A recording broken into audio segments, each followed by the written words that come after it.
You ask Tiger to solve. This deals with linear equations with one unknown. The final result is x equals 17. Let's solve it step by step. Simplify the expression. Expand the parentheses. Multiply the coefficients. Simplify the arithmetic. Group all x terms on the left side of the equation. Subtract 27x from both sides. Group like terms.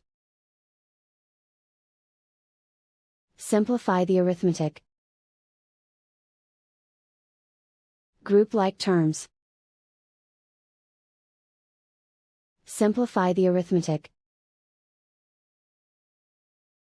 Group all constants on the right side of the equation. Subtract 24 from both sides. Simplify the arithmetic.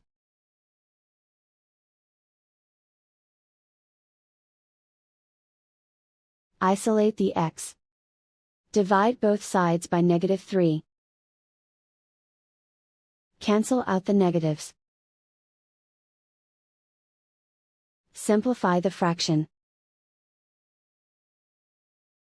Cancel out the negatives. Find the greatest common factor of the numerator and denominator. Factor out and cancel the greatest common factor. And so the final result is x equals 17.